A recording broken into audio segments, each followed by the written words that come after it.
Magandang tanghali po. Maning hubad naman po yung itatry ko ngayon. No? Ito po yung mani na nabibili lang sa kanto. I think 2 days ago, tinry ko po yung mani rin po sa kanto na binili. 20 pesos po yung isang ganitong balot. Pero yung tinry ko po 2 days ago, may balat po siya. Ito po, wala. Tingnan po natin kung ano po yung gagawin nito sa blood sugar ko. 110 po yung current baseline ko po, no? Kainin ko po to and then after 2 hours, babalik po ako and we'll see kung kapareho rin po ba yung blood sugar increase na gagawin nito kumpara po dun sa maning may balat. Sa kanto rin po binili. Balik po ako.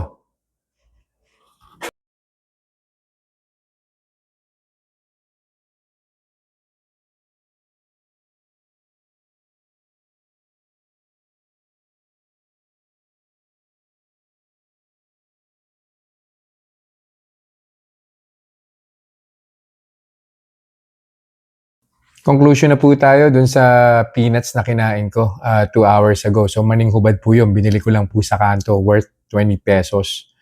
Nag-start po yung blood sugar ko 110. First hour, umakyat po siya kagad. Nag-plus 11 po kagad yung blood sugar. So 121. Second hour, 15 minutes bago po nag-second hour, nag-131 pa po siya. So yun na rin po yung peak. So plus 21 po siya from 110, no? Upon reaching yung second hour na mark, nag-128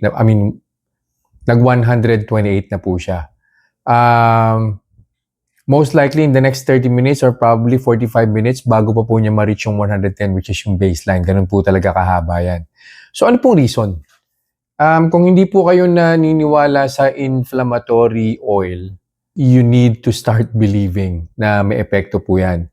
Ano po bang ginagawa ng inflammatory oil? Sa internal organs po yan eh. So pag tinamaan po niyan yung internal organs, na-stress po yung mga internal organs natin.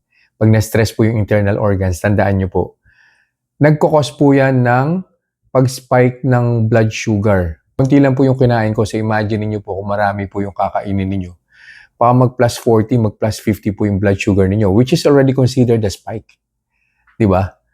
So, baked peanuts po, yan po yung pinakamaganda. Meron na rin po akong video about it kung paano po siya gagawin at kung ano po yung epekto niya sa blood sugar. Ilagay ko po sa comment section yung link para mapanood niyo po siya. So yun lang po for this review. I'll see you guys in the next vlog. Bye-bye. Reminders lang po, huwag pong mag-aanli. Always eat in moderation. Di po ako doktor, so whenever in doubt, konsulta po kayo sa doktor ninyo. And yung results po ng mga review na ginagawa ko, it may vary. So huwag niyo pong i-expect na yung resulta sa akin is magiging kapareho po ng resulta sa inyo. So yun lang po. Have a nice day.